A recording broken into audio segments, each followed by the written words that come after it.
இந்த காவல்துறை கொடுமைகள் அப்படிங்கிறது உண்மையிலே நடந்துச்சா அப்படிங்கிற மேட்டருக்கு வருவோம். தமிழரசன் அவர்களும் கலியபெருமாள் அவர்களும் போராட்டங்களை முன்னெடுத்தப்பவும் இதே மாதிரியான கொடுமைகள் அப்படிங்கிறது நடந்திருக்கு. ஆனா ரொம்ப தீவிரமா நடந்து அந்த விஷயம் வெளியில அதிகமா வந்தது எப்போனா, சந்தன கடத்தல் வீரப்பனை தேடுறதுக்காக இங்க இருந்து காவல்துறை அதிகாரிகளும் அதே மாதிரி ஃபாரஸ்ட் ரேஞ்ச் ஆபீசர்ஸும் போனப்ப நடந்த கொடுமைகள் தான் இந்த படத்துல முழுமையா காட்டப்பட்டிருக்கும். நான் திரும்ப சொல்றேன், படத்துல ஏகப்பட்ட விஷயங்களுடைய ரெஃபரன்சஸ் இருக்கு. வெறும் தமிழரசன் அவர்களுடைய வாழ்க்கையும் கலியபெருமாள் அவர்களுடைய வாழ்க்கையும் அடிப்படையா வச்சு இந்த கதைங்கிறது உருவாக்கப்படலை. ஒரு 2-3 எக்ஸாம்பிள் சொல்லணும் அப்படின்னா, ஜெயமோகன் அவர்களுடைய துணைவன் அப்படிங்கிற சிறுகதை தான் பேஸ்.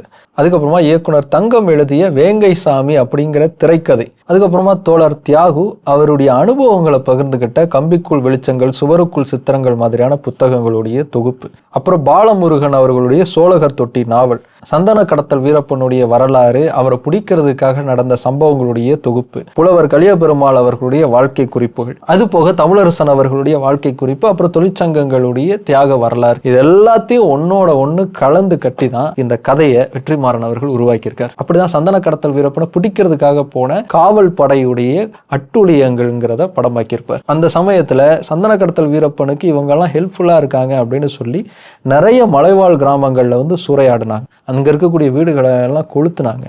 அங்க இருந்த ஆண்களை எல்லாம் பொய் வழக்குகளை போட்டு கைது பண்ணாங்க. அதே மாதிரி அங்க இருக்கக்கூடிய பெண்களை எல்லாம் பொய் வழக்குகளை போட்டு கூட்டிட்டு போனதோட மட்டும் இல்லாம அவங்கள பாலியல் ரீதியா படு பயங்கரமான அளவுக்கு கொடுமைகளை நிகழ்த்தினாங்க. அதெல்லாம் எந்த அளவுக்கு எக்ஸ்ட்ரீமா இருந்ததுன்னா, தொடர்ந்து பல முறை பலரால் வன்புணர்வு செய்யப்பட்ட கொடுமைகள் அங்க நடந்துச்சு.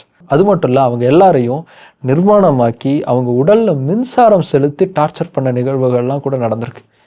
வீரப்பன் அவர்களுடைய ரிலேஷனா இருந்த ஒருத்தர் இந்த எலக்ட்ரிசிட்டி பாஸ் பண்ணதால மொத்த நரம்பு செயலிழந்து போய் எந்த வேலையும் செய்ய முடியாம கஷ்டப்படக்கூடிய செய்தி கொஞ்ச காலத்துக்கு முன்னாடி கூட வெளியில வந்துச்சு. இந்த கொடுமைகள்லாம் வெளியில வந்தப்போ இதை பத்தி விசாரிக்கணும் அப்படின்னு சொல்லி ஒரு கமிஷன்கிறது அமைக்கப்பட்டுச்சு.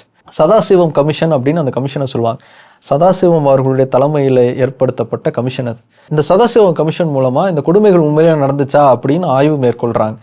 அதுல ஆமா உண்மையிலேயே இந்த கொடுமைகள் நடந்திருக்கு அப்படிங்கிறத உறுதி செஞ்சு 2001ஆவது வருஷம் அவங்களுடைய ஆய்வறிக்கையை வந்து வெளியிடுறாங்க. ஆனா அந்த கமிஷன் கொடுத்த அந்த அறிக்கையின் அடிப்படையில எந்த விதமான நடவடிக்கையும் யாருமே எடுக்கல. 2005 டெல்லிக்கு குடியரசுத் தலைவர்கிட்ட பாதிக்கப்பட்ட பெண்கள் ஒரு குழுவா நேரடியா போய் எங்களை இப்படிலாம் குடும்பப்படுத்திருக்காங்க, இது வரைக்கும் எந்த நடவடிக்கை எடுக்கல, எங்களை இந்த மாதிரி சித்திரவதை பண்ண காவல்துறையை சார்ந்தவங்களுக்கு தண்டனை வாங்கி தாங்கன்னு போய் கோரிக்கையும் வச்சாங்க. அதுக்கப்புறமா தான் அவங்க மேல நடவடிக்கை எடுக்கிறதுக்கான வேலைகள் அப்படிங்கிறதே தொடங்கப்பட்டுச்சு. ஆனா அப்பவும் அவங்களுக்கான முழுமையான நியாயம் அப்படிங்கிறது அவங்களுக்கு போய் சேரவே இல்லை.